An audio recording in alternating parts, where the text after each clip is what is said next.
안녕하세요. 한민족 사상의 원형 오늘 동영상 진행하겠습니다. 오늘 영국 코넬에서 우리 문재인 대통령이 G7 확대 정상회의에 참석을 해서 활약을 하고 있는데요. 우리 대한민국이 세계의 중심으로 지금 발돋움하고 있는 아주 실제적 현상을 우리 이 시대에 우리가 목도를 하고 있다라고 하는 거죠. 그러니까 우리가 최수훈 선생께서 이제는 활동할 당시에 구한말 상황에 비교를 해보면은, 그리고 그 뒤에 바로 일본에 의해서 우리가 30년 동안 압제를 당하게 되는 거죠. 그런 처지를 고려해 볼 때 오늘날 우리가 도달한 상황은 엄청난 변화다라고 하는 거예요. 그런데 그런 변화가 사실 이때 가장 불우한 한민족의 시기에 사실은 예견을 했다고 하는 겁니다. 우리 선조들께서. 우리 한민족이 세계의 중심이 될 수밖에 없다고 하는 것, 그리고 그동안에 우리가 한민족이 겪었던 고통과 고난이라고 하는 것은 오늘날을 위해서 어쩔 수 없이 겪어야만 했던 것들이다라고, 그것을 소중한 경험들로서 겪지 않으면 안 되는 거죠. 그러니까 우리가 새로운 세계를 만들려면은 알을 깨고 나오려면은 그만한 고통이 과정이 있어야 된다고 한 거예요. 그래서 지금이 우리 이 시대에 살아가는 한국인들은 어떻게 보면은 그 고통이 다 하고 이제 복락만 누리는 일만 이제 남아있다, 뭐 이렇게 볼 수도 있는데, 물론 앞으로 좀 갈 길이 더 많이 남아있기도 하지만은 어쨌든 큰 고비는 다 넘긴 셈이다라고 그렇게 생각을 합니다. 그래서 우리 문 대통령이 G7 확대 정상회담에 이렇게 이제 참석해서 여기 지금 코너를 여기에다 영국에 지금 당도에서 내리는데, 김상수 여사하고 이제 같이 이렇게 내렸죠. 그다음에 요거는 G7 확대 정상회담에서 우리 문재인 대통령이 서 있습니다. 코널 거기 뭐 해변가에 모양입니다. 이런 영국 총리가 마중 나와가지고 맞이하는 모습이죠. 이 그림은. 그런데 이제 이 G7이 이번에 이제 큰 변화가, 이번에 회담에서 왜 한국을 이제 초청하게 됐냐면은, 뭐 여러분들도 아시다시피 지금 이 배경 백그라운드는 미국 총선에서 바이든이 트럼프에게 승리를 하면서 바이든이 중국, 그러니까 미국은 뭐 좌우를 가리지 않고 중국과 이제 패권 전쟁에 놓여 있는 상황에서 이제는 바이든 미 정부 쪽에서는 동맹국들을 활용을 한 결집을 시켜가지고 중국을 끌어안치려는 거죠. 그렇죠. 그런 어떤 전략을 구사하는 차원에서 G7을 동맹국들을 이제 끌어모으는 하나의 장으로 활용을 할 때에 바로 우리 중국 옆에 있는 대한민국을 적극적으로 끌어들여서 이 세계의 대세를 계속 미국 중심으로 끌고 가려고 하는 의도를 지금 보이고 있는 것이다. 그만큼 대한민국이라는 나라가 어떻게 보면은 이 서방 세계에 있어서는 아주 중요한 파트너로 지금 부상되어 있다고 하는 거죠. 대한민국이 서방 세계의 대중국 패권 전쟁에서의 중요 전략 파트너다라고 하는 거는 바로 중국의 옆에 있거니와, 대한민국이 지리적 문제를 떠나서 지금 여기서 이제 중요한 어떤 것이 이제 뭐 반도체라든가 뭐 히토류, 그 다음에 배터리라든가 뭐 이런 분야, 그리고 이제는 제약 분야가 있죠. 바로 바이오, 그러니까 이제 코로나 같은 코로나를 중심으로 한 제약 분야에서 우리 대한민국이 지금 요 반도체, 배터리, 제약 분야에서 세계에서 가장 강한 그 실력을 가지고 있단 말이에요. 사실 우리가 엄청난 실력을 가지고 있어요. 반도체, 배터리, 제약 생산 능력, 우리가 코로나 백신 개발은 못했지만은 그 생산하는 위탁 가공 생산 능력이 세계 최고 수준의 생산 시설을 가지고 있기 때문에 이런 부분들을 생각을 할 때에 이게 이제는 전략 품목들인데, 이 전략 품목들을 지금 히토류는 지금 이게 북한에 많이 물쳐 있단 말이에요. 이렇게 나머지 세계는 이제 남한이 그 중요 핵심 그 산업 구축을 하고 있어가지고 이제는 한반도하고 우리 남북한하고 협력을 안 하면은, 특히 이제 우리 남한 쪽하고 협력 안 하면은, 그러니까 이게 어떤 그 승패를 우리 대한민국이 가지고 있다고 하는 거예요. 사실은 그만큼 아주 중요한 나라가 됐다고 하는 겁니다. 그래서 이번에 그 G7에서 이제는 이 서방 국가들, 그리고 뭐 사실 일본은 지금 뭐 별거 하는 것도 없죠. 지금 능력이 없으니까. 우리 대한민국이 그 정도 능력을 가지고 있다 보니까 우리 대한민국을 기존 G7에다가 한 3개 국가를 더 합해서 D10이라고 해가지고 D10을 출범을 하려고 하는 거죠. D10. 그러니까 D10은 기존에 이제 G7에다가 이제는 대한민국이더라죠. 한국이라고 그러 한국, 그 다음에 인도, 호주라고 이렇게 할 수 있는데, 호주는 오스트레일리아, 뭐 이렇게 3개를 합하면 10개가 되잖아요. 그래서 이 10개 D10 체제로의 전환의 신호탄이다 이런 거예요. 그래서 근데 여기서 D라고 하는 건 뭐냐면 데모크라시, 민주주의라고 하는 거예요. 민주주의. 그러니까 지금 그 중국이라는 나라 자체가 일종의 권위주의 전체 시스템을 유지하고 있기 때문에 권위주의 전체주의 국가라고 하는 거예요. 중국이. 그러니까 전체주의 국가다 보니까, 그러니까 이 국민을 통제하고 뭐 굉장히 감시하고 조작하고 통제하고, 또 비민주적인 어떤 그런 방식으로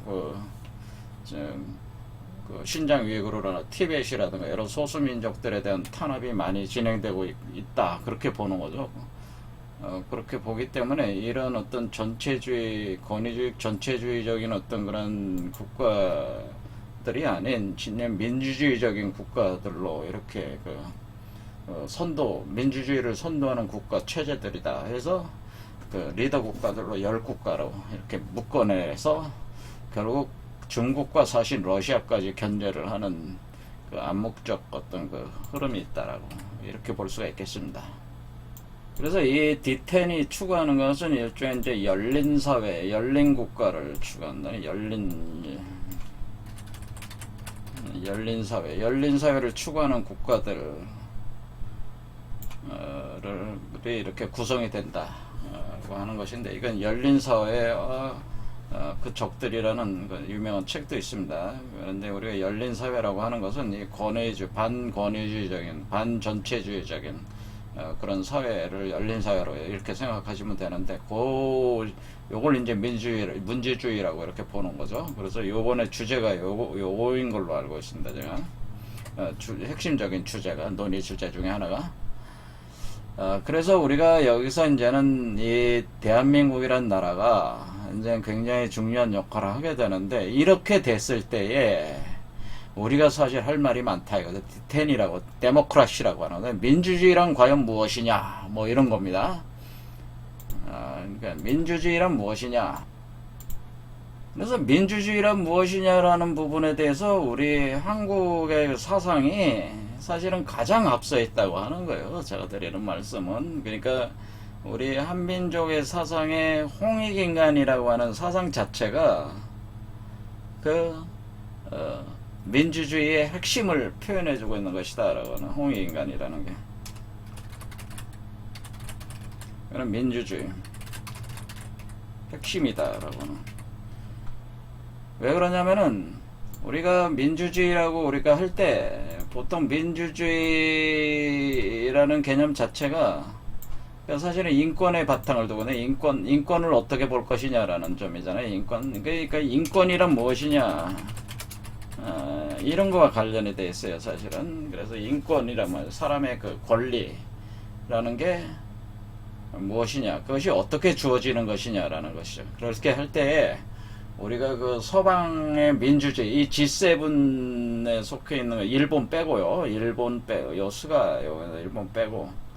대부분의 서방 세계의 그 인권론이라고 하는 것은, 신이 인간에게 부여한 권리다. 이렇게 표현하는 거죠. 신이 인간에게 부여한 권리다. 그것은 신과 인간이 별개의 존재로 보는 관점에서 시작을 하는 거죠. 이게 우리보다 상위 차원에 있는 신이, 그래서 하위 차원의 자신이, 그러니까 창조주가 창조된 존재들인 인간에게 부여하게 되는 권리다.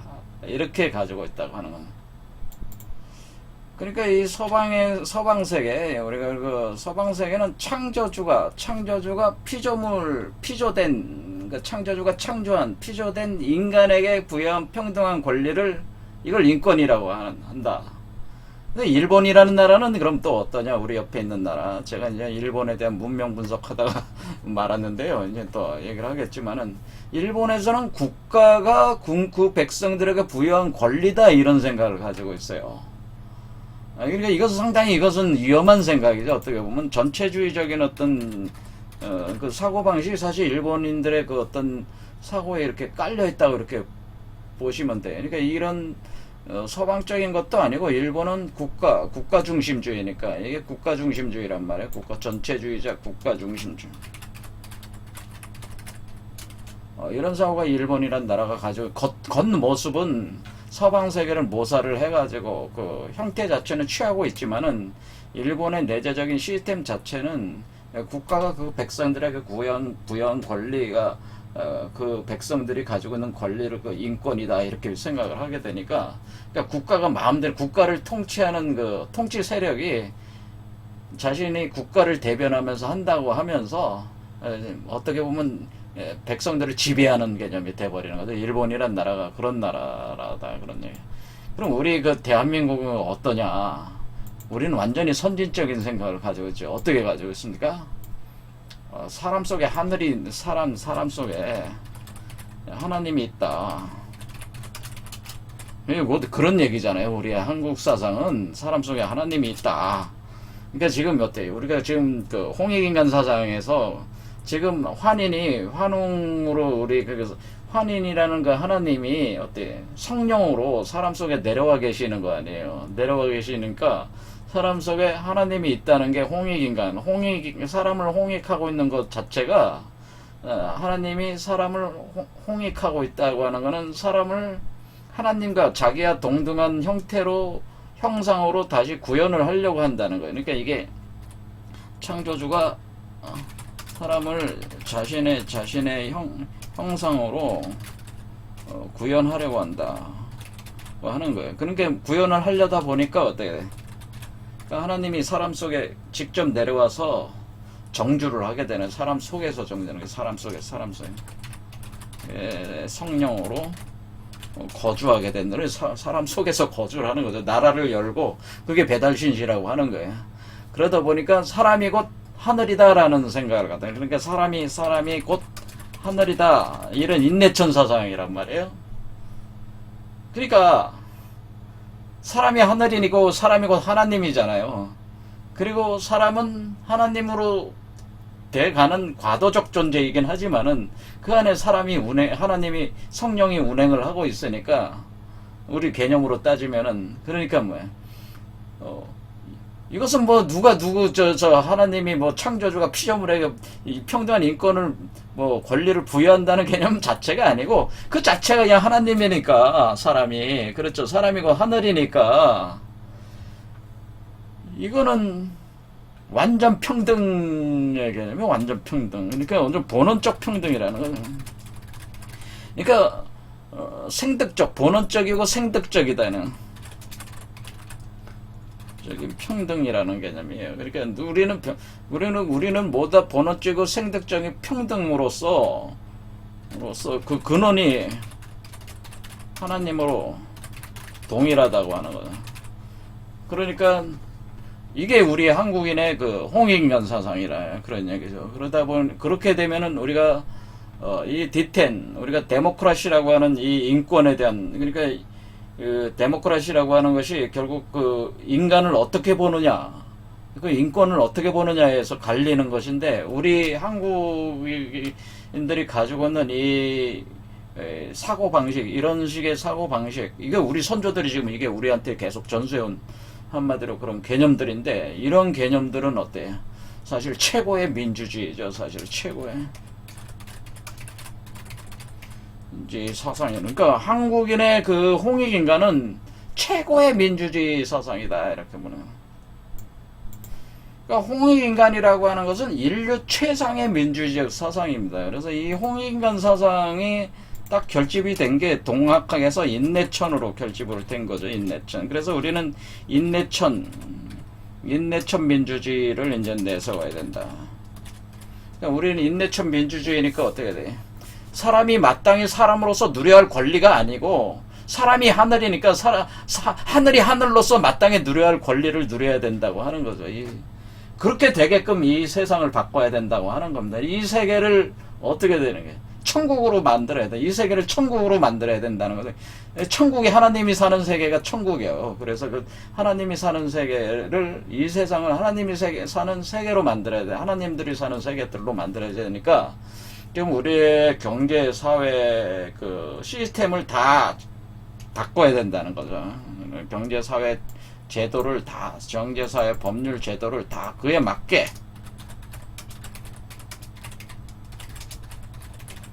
다 어떻게 돼? 혁명적으로 어떻게 돼? 그 맞게 이렇게 상태에 맞게 혁명적 발전을 시켜야 된다는 거. 혁명적으로 발전을 시켜야 된다고 하는 이런 부분들에서 우리가 우리 문재인 대통령이 이번에 이제는 이거 D10에서 이렇게 구성이 돼 나가면은 이제 이 문재인 대통령 이제 임기가 한 1년 정도도 안 남았잖아요. 그러니까 다음 대통령 뭐 계속 우리가 세계를 선도하게 되겠지만은 우리 한민족을 이제 이끌을 어떤 대권 주자들이 이런 생각을 가지고 또 우리 한국인들이 이런 생각을 가지고 이 한마디로 뭐 어떻게 해야 되나 이게 어떻게 해야 된다? 서양인들을 계몽하라는 거예요. 계몽. 그러니까 서양인들을 깨우쳐라. 그러니까 어떤 무지몽매한 이게 서양인들이 아직 무지몽매해서 아직까지 이런 낮은 수준의 민주주의적 사고방식을 가지고 있는데 그거 가지고도 뭐 중국한테 뭐 껄떡거리는 거죠. 한마디로 그게 아니고 우리 한국인들이 가지고 있는 이러한 사고방식이야말로 진정한 민주주의 인간에 대한 본원과 맞닿은 그런 개념이니까 이거 앞으로 이러한 민주주의를 해야 된다고 이게 가르쳐야 된다는 거야. 계몽하고 가르쳐라. 그래서 G7의 이 사람들을 가르쳐서 이 나라들을 가르쳐서 어떻게 돼? 이 세계를 바꿔야 된다고 하는 겁니다. 그래서 이번에 D10이라고 이렇게 명시되면서 이렇게 바뀌는 것 자체가 엄청난 인류사에 있어서 엄청난 중요한 포인트라고 하는 거죠, 사실은. 문재인 대통령이 이번에 가서 D10에 참가하고 이런 거 과정 자체가 우리 한민족이 세계 중심으로 올라서면서 우리 한민족이 원래 가지고 있는 고유의 이와 같은 어떤 인간 근원에 대한 통찰, 거기에 바탕을 둔 진정한 민주주의 사고, 그리고 거기에 또 뿌리를 내린 뿌리에 근거한 경제, 사회, 법률, 정치, 군사, 뭐 이런 것들을 다 거기에 이걸 이제 기초를 해서 이 세상을 바꿔야 돼요. 이 세상을 바꾼다고 하는 것은 기존의 우리가 주로 이 세상을 지배하고 있는 게 서양의 자본주의와 사회주의, 공산주의 이런 개념인데 이런 것들을 다 일소를 시키고 새롭게 다시 만들어 나가야, 다시 재조정을 해 나가는데 우리가 이제 주도적인 역할을 하는 지금 장이 열리고 있다, 그런 것이란 얘기죠, 이게. 자, 그런 얘기입니다. 그래서 오늘 저 이제 초장에 이런 얘기를 했고요. 그러니까 우리가 더 이제 얘기를 하자면, 지난 시간에 강의를 더 진행을 하자면은, 그러니까 우리가 지금 홍익인간이라고 하는 것은 궁을영부라는 거. 그러니까 우리가 홍익인간이라고 하는 것은 사실 사람을 신으로 바꾸는 게 홍익인간이에요.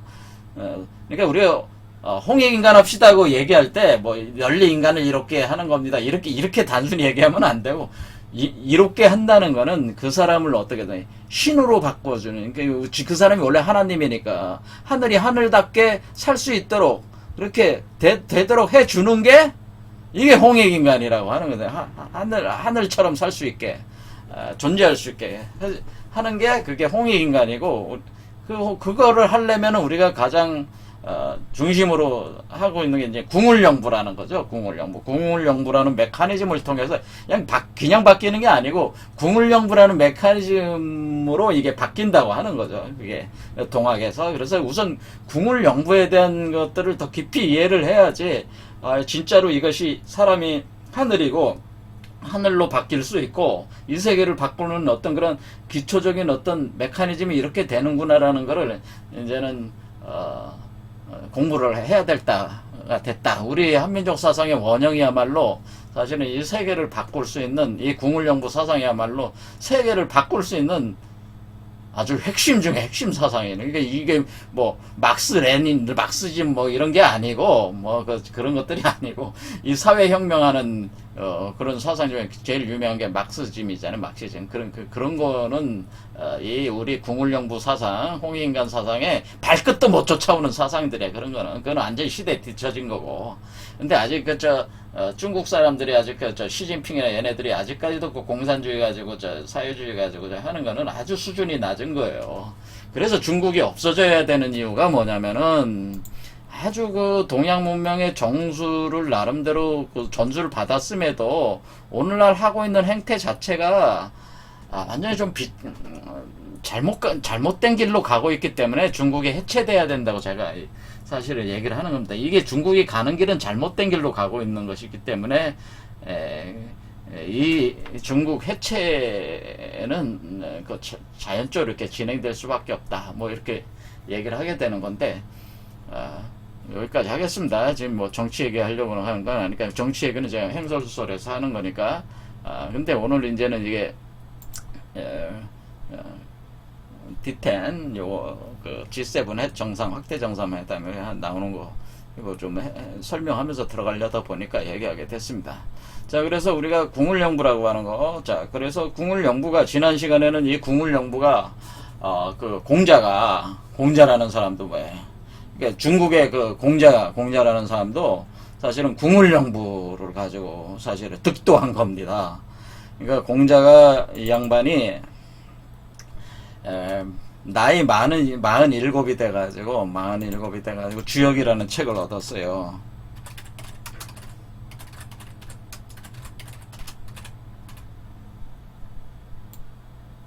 역경을 얻었죠. 주역이라보다는 역경을 손에 획득하게 됐는데, 그러니까 나이가 한참 들어서 지금 역경을 얻게 됐는데, 이 역경이라는 책을 우연히 얻게 돼가지고 이 역경을 읽다 보니까 여기 엄청난 우주자연의 변화, 인간 진화의 비밀이 숨겨져 있는 거예요. 그러니까 그것도 볼 수 있는 사람이나 보는 거죠. 그 역경책을 아무나 그 역경이라는 걸 본다고 해서 알 수 있는 게 아니거든요. 근데 공자가 역경을 얻어서 연구를 했단 말이에요. 연구 공부했다 이런 얘기입니다. 그러니까 연구 공부를 하다 보니까 이 역경이 우주 우주 자연의 변화와 인간 진화의 원리로 구성되어 있다. 내용이 구성되어 있다. 내용이 있다는 거죠. 인간 진화의 원리가 있다. 그런 얘기죠. 원리를 이게 간직하고 있다고 하는 것을 알게 됐다. 알게 됐는데 그 원리를 알게 돼가지고 그 원리를 이제는 그 역경을 이제는 자기 나름대로 자기 철학 체계로서 이렇게 수용을 해서 그 역경에 대한 해석 나름대로 해석에 대해서 이제는 이제 하게 되는데, 그러니까 공자가 이 역경을 이렇게 해서 열심히 공부해서 한 6년 공부를 했어요. 6년 정도 공부했는데, 6년 정도 공부했는데, 이게 공부를 하고 나서 54살부터 천하를 어때? 24살부터 이 제자들을 이끌고 천하를 갖다 이제 돌아다니면서, 천하 돌아다니는 거예요. 천하를 이렇게 돌아다니면서 자기 그 도를 이렇게 펼쳐본 거죠. 그렇죠. 그러니까 현실 세계에 이렇게 적용을 해본 거죠, 나름대로. 그래서 이제는 천하를 유람을 한 건 아니고 이렇게 돌아다니면서 도를 펼쳐본 거죠. 천하를 다니면서 도를 갖다 펼친다라고, 유도를 펼친 거죠. 그러고 나서 이제 돌아와가지고 이제 나이가 한 60 중반 넘어서 이제는 돌아와가지고, 그때 이제는 주요 이 역경에 대해서 자신의 그 사고 체계를 정립을 해가지고 그것도 부여를 한 게 시빅을 갖다 붙인다라고, 주역 해석하는, 그러니까 역경 해석이라고 그랬죠. 역경 해석해서 시빅을 붙여가지고 그거를 뭐냐면 그걸 역경하고 여기 시빅을 합쳐가지고 이걸 주역이라고 오늘날 하는 겁니다. 이걸 주역이라고. 그러니까 사실은 이 주역을 이해하는 방식 중에 가장 기본적인 방식은 공자의 이 시빅을 통해서 이 역경을 이해를 하는 과정 자체가 주역이다, 주역 공부다, 이렇게 보셔도 된다는 거죠. 이게 어쨌든 간에 이 공자가 이렇게 그 시빅을 붙이면서, 그러니까 이 공자의 철학이 다 어디에 있는 거예요? 공자의 철학이 그 주역에 있는 거죠. 많은 분들이 공자 하면은 뭐래? 많은 분들이 논어, 대학, 중용 뭐 이런 얘기를 하는데, 그거는 이제는 이 공자 주역에 있는 공자 철학들을 이렇게 또 그렇게 그거에 기초를 해가지고 이렇게 또 이렇게 만들어졌다고 보는 것이고, 진짜 공자의 진짜 사고 체계, 그 공부는 주역에 있어요. 주역 시빅에. 그러니까 주역을 모르면 공자를 아는 게 아니에요. 알 수 없다라고 하는 거예요. 그러니까 공자가 이 주역에다가 자기 시빅에다가 그 자신이 그 우주 자연과 인간 진화의 원리를 자기가 깨달은 거를 거기다가 설명해놨고, 또 그것이 앞으로 이 시대가 어떻게 변화할 것이라는 것까지도 숨겨놨단 말이에요. 거기다가 숨겨놨기 때문에 주역에다가 숨겨놨단 말이에요. 그래서 주역을 공자의 비결서라고 하는 거란 말이에요. 비결서. 비밀의 문장들이 숨겨져 있다. 그러니까 이 변화의 원리에 대한 내용들이 다 숨겨져 있다고 하는 겁니다. 그러니까 주역을 모르고는 공자 사상을 알 수가 없는 거예요. 그런데 대부분의 사람들은 이 뿌리가 되는 주역을 통해서 공자를 다 이해를 하고 있는 게 아니고, 그냥 뭐 논어니 대학이니 중용이니, 대학 중용도 주역으로부터 공자 사상으로부터 나온 건데, 이 여기에 매달려 있기 때문에 어떻게 보는 도예시하고 말에 매달려 있으니까 그는 이게 풀이가 안 되는 거지. 제가 볼 때는 이 대학 중용이나 논어도 잘 풀려지지가 않는 거예요, 사실은. 공자의 그 비결에 대한 거를 알지 못하면은 대학 중용 논어도 사실 잘 모릅니다. 제가 볼 땐 그렇습니다. 자, 어쨌든 간에 지난 시간에 그래서 그 공자가 주역에서 이제 중요한 게 64개 궤에서 제일 첫 번째 중천공계에서 이미 그 궁울영부의 원리가 거기서 드러났잖아요. 그렇죠. 거기 궁울영부의 원리가 우리가 지금 궁울영부라고 하는 것은 궁울영부는 뭐 어려운 게 아니죠. 궁울영부라고 하는 것은 사실은 이게 궁울영부죠. 제가 이렇게 그림으로 그려는 이게 궁울영부란 말이에요. 이게 궁울영부니까 이게 지금 이게 용이 올라가는 거란 말이에요. 용이 6개의 차크라를 거쳐서 올라가는 거가 이 과정을 통해서 사람 몸에서 여러분이 다시 여러분 자신의 몸에서 여러분 자신이 잉태가 돼가지고 새로운 사람으로 구성이 돼서 요 존재로 다시 태어나는 과정이 사실은 궁울영부 과정이다, 그런 얘기예요.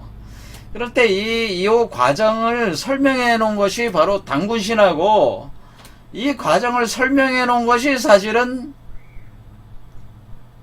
역경의 공자가 그 첫 번째 건괴의 괴사, 그러니까 이 건괴 첫 번째 건괴에 대한 전체적인 이 괴에 대한 괴사는 문왕이죠. 꼭 문왕이 지은 이 괴사를 해설했다고 하는 단사에 바로 궁울영부 원리가 압축적으로 있는 거죠. 그러니까 우리가 건괴 단사에 궁울영부 압축 기술되어 있다고 하는 거예요. 그러니까 건괴 단사가 궁울영부의 메커니즘의 그 핵심이 여기에 그 비결로 이렇게 그 공자라는 그 양반이 그 여기다 압축적으로 이렇게 써놨다고 하는 겁니다. 그래서 지난 시간에 이걸 제가 봤습니다. 그래서 여기서 육룡이 나르샤라고 하는 우리가 하는 것은 여기 그 시승 육룡 이어천이다. 근데 지난 시간에 제가 잘못해가지고 시승인데 시성으로 발음을 잘못해. 이게 올라탄다는 거거든요. 그러니까 허밀승 법계도 할 때 그 승하고 좀 비슷한데 똑같은 거예요. 승하고 이게 자, 그래서 이거는 뭐냐면 6개의 차크라를 용이 올라가는 것이다. 그래서 유기시성 6개의 차크라를 때에 맞춰서 올라가면서 어떤 메커니즘이 이루어지는데, 그것은 육룡이 그러니까 6개의 차크라를 거쳐서 용이 하늘로 올라가는 것이다. 그거 타고 하늘로 올라가는 것이 바로 요것이다. 요거. 그렇죠. 그래서 유기시성 시승 육룡이어천, 이게 바로 6개 차크라로 올라가는 것이다. 그렇게 제가 말씀드립니다. 그렇죠. 이게 궁울영부라고 하는 거죠. 그러니까 이게 똑같잖아요. 지금 여기에 제가 얘기한. 그러니까 이게 공자도 이런 생각을 공자가 이 첫 번째 첫 문장에 첫 괴사의 그 문왕의 괴사의 첫 괴사, 이 첫 괴의 괴사의 그 단사, 바로 첫 단사를 이렇게 써놨다 얘기예요. 그러니까 이게 바로 뭐야? 유기시성하고 시승 육룡이 어천한다고 하는 것이 이게 바로 그 궁울영부잖아요. 궁울영부. 이게 용이 올라가는 거잖아요. 궁울영부 과정이잖아요. 이게 다 궁울영부 과정이라고 할 수는 없지만 요 메커니즘이 그대로 있는 거잖아요. 그래서 이게 여기 있는 내용들 자체가 사실은 이 당군신화의 내용이고, 요거 자체가 사실은 인간이 신으로 변하는 원리를 이렇게 설명을 다 해놓은 거예요. 압축적인 문장이에요. 이게 아주 심오한 문장이었다, 그런 얘기입니다. 그래서 이 하나는 이 4글자를 가령 뭐 대제 건원 만물자시 내통천 운행우시 품물유형, 그 다음에 대명종시, 그 다음에 여기 건도변화, 각정성명, 보합태화, 내이정, 수출서물, 만국함령, 이 하나하나의 그 문장이 이 굉장히 심오한 그 의미를 압축하고 있습니다. 함축하고 있다. 그런 얘기입니다. 근데 이것이 바로 궁을 영부의 원리를 그대로 설명한 것이고, 제가 그냥 이거를 말씀을 드리자면은, 제가 말씀드린 대로 사람 몸속에서 한마디로 천인합일, 이때는 이제 신인합일, 천인합일이다 또는 신인합일이다. 우리가 신인합일을 통해서 사람 몸속에서 그 변화가 일어나고, 그런 과정에서 여러분 몸속에서 여러분이 소우주인데, 그 소우주 안에서 대우주체로서 새로 탄생하는 원리를 표현해 준 게 이게 공자사상이 여기 표현되는 게, 공자사상도 궁을영부 사상이고 공자사상도 홍익인간 사상이다. 지난 시간에 얘기를 한 거죠. 자, 근데 오늘은 G7 정상회담 얘기하다가 시간이 너무 흘러가 버렸습니다. 자, 어쨌든 간에 우리가 지금 이와 같은 홍익인간, 궁을영부에 대한 홍익인간이라고 하는 것은 인내천, 사람이 곧 하늘이라, 사람 속에 하늘이 들어와서 운행을 하고 그 사람이 하늘로 되는 거예요. 새로운 하늘로 변화하는 것이기 때문에, 그러니까 사람이 곧 하나님이요. 사람이 곧 하나님이니까 하나님처럼 살아야 될 거 아니요. 이 세상이 경제, 사회, 정치, 문화 모든 게 다 그 사람이 하나님으로 살아갈 수 있게 그렇게 만들어져야 되는 거 아니겠어요? 그게 민주주의란 말이에요. 그게 진정한 민주주의란 말이에요. 그렇죠. 그러니까 이 민주주의적인 가장 기초적인 사고, 그러니까 사람을 어떻게 볼 것이냐. 신이 부여한 것이 아니라 사람이 곧 신이요. 하나님이요. 그러니까 거기에 맞춰서 이 세계의 변화가 지금 진행되고 있다고 하는 것이 이번에 G7 학대 정상회담도 그런 과정이다. 이런 얘기입니다. 자, 오늘 여기까지 하겠습니다. 감사합니다.